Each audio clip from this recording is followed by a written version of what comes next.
لائیں کہیں کہ ہمارا رب اللہ ہے، پھر اس پر جم جائیں۔ ان پر فرشتوں کا نزول ہوتا ہے، نہ کوئی غم کرو نہ خوف، خوشیاں مناؤ جنت کی جس کا تم سے وعدہ کیا گیا تھا۔ اللہ کی ربوبیت پر اطمینان جب انسان کو ہو جاتا، میرا رب اللہ ہے، ربی اللہ، انسان کے لیے نہ کوئی کھٹکا، نہ کوئی خطرہ، نہ کوئی خوف، نہ کوئی حزن۔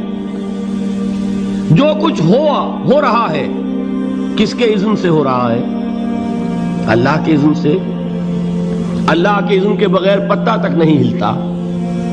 یہ کوئی اندھا بہرا مادہ نہیں ہے جس سے مجھے کوئی خوف ہو۔ اندھا بھینسا چلا آ رہا ہو اس سے تو ڈرنے کا ہر انسان کو ڈرنا چاہیے، نہ معلوم کس کو ٹکر مار دے۔ لیکن نہیں، اس کائنات کو چلانے والا ایک سمیع و بصیر خدا ہے، وہ جو میرا دوست ہے، میرا ولی ہے۔ اللہ ولی الذین آمنوا یخرجہم من الظلمات الی النور۔ اللہ اہل ایمان کا ولی ہے، ساتھی ہے، پشت پناہ ہے، مددگار ہے، حمایتی ہے۔ بتائیے جسے یقین ہو جائے کہ اللہ میرا مددگار، اللہ میرا محافظ، اللہ میرا پشت پناہ، اللہ میرا حمایتی، اس کے لیے کوئی خوف ہوگا؟ اس سے کوئی ڈر ہوگا؟ میں مثال دیا کرتا ہوں ایک بہت سادہ، پنجاب کے دیہات کی۔ وہ بڑا چودھری ہے اور کوئی غریب کسان ہے۔ اس غریب کسان کے جانوروں کو ہر وقت اندیشہ ہوگا چوری کا، کوئی میری بھینس کھول کر نہ لے جائے، کوئی میرا بیل کھول کر نہ لے جائے۔ لیکن جس کے بارے میں یہ سب کو معلوم ہو کہ وہ جو بڑا چودھری ہے وہ اس کا دوست ہے، اس کی بچیا کو کوئی خوف ہوگا؟ اس کی بھینس پر کوئی ہاتھ ڈالے گا؟ اسے کوئی اندیشہ ہوگا؟ نہیں۔ کیوں؟ کہ وہ بڑا چودھری، بڑا اس کا یہاں کا سردار، جاگیردار، سب کو معلوم ہے وہ میرا دوست ہے، کوئی میرے خلاف اقدام نہیں کر سکتا۔ اس دنیا میں یہ چھوٹی سی بات اگر آپ کے دلی اطمینان اور سکون کا باعث بن سکتی ہے تو ذرا تصور کیجئے۔ میں لفظ تصور استعمال کروں گا صرف اس لیے کہ اس کا ہم جس کو کہتے ہیں ادراک اور شعور کر نہیں سکتے، اگر کے ساتھ کر سکتے۔ اگر یقین ہو کہ اللہ میرا مددگار اور یقین ہو کہ اللہ ہر آن میرے ساتھ ہے، پھر کوئی خوف؟ کس کا خوف؟ کوئی شے اللہ سے بالاتر ہے؟ کوئی قوت اس سے زیادہ طاقتور ہے؟ کوئی اس کے ارادے کو بدلنے والا ہے؟ کوئی اس کی مشیت کے آڑے آنے والا ہے؟ یہی بات ہے جو حضور نے فرمائی۔ یہ ایمان کا حاصل ہے لب لباب، کہ دیکھو اچھی طرح اس بات کو ذہن نشین کر لو، اگر تمام انسان مل کر تمہیں کوئی نقصان پہنچانا چاہے نہیں پہنچا سکتے، مگر جو کچھ اللہ نے لکھ دیا ہو، اور تمام انسان مل کر تمہیں کوئی نفع پہنچانا چاہے نہیں پہنچا سکتے، مگر وہ شے جو اللہ نے طے کر دی۔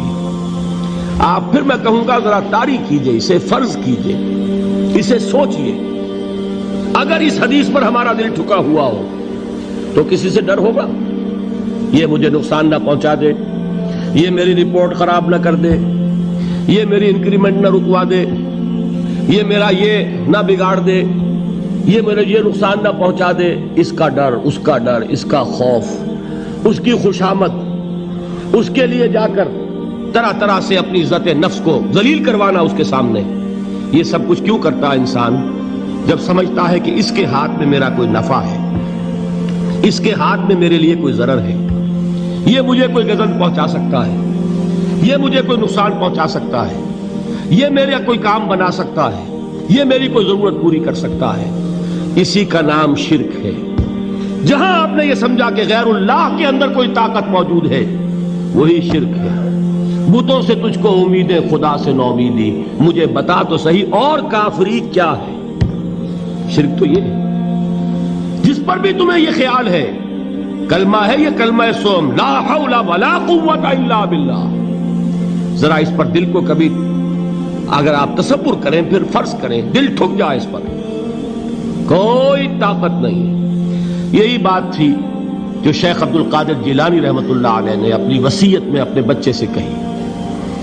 11ویں دینے والے ہیں، لیکن حضرت شیخ عبد القادر جیلانی کی وصیت اور تعلیمات کو کتنے لوگ ہیں کہ جانتے ہو؟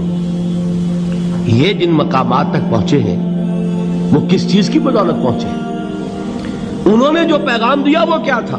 اے میرے بچے، جس طریقے سے قرآن مجید میں حضرت لقمان کی نصیحتیں جو ہے نقل کر دی گئی ہیں، میں یہ عرض کروں گا بالفرض اگر قرآن حضرت عبد القادر جیلانی کے بعد نازل ہوا ہوتا تو شیخ عبد القادر کی یہ نصیحتیں بھی قرآن میں درج ہوتی. اتنی اونچی نصیحتیں ہیں. اے میرے بچے، اس حقیقت کو ذہن نشین کر لے، لا فاعل فی الحقیقت ولا مؤثر الا اللہ. اس کائنات میں نہ کوئی فاعل حقیقی ہے نہ مؤثر حقیقی ہے سوائے اللہ کے. کسی شے میں کوئی تاثیر نہیں اگر اللہ نہ چاہے. آگ جلا نہیں سکتی اگر اللہ نہ چاہے.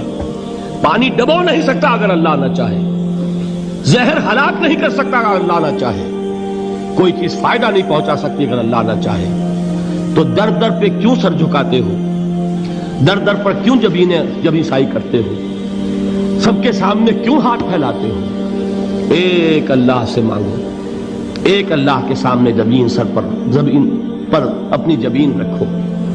لا فاعل فی الحقیقت ولا مؤثر الا اللہ. نظر آتا ہے ہمیں کہ پانی پیاس بجھا دیتا ہے.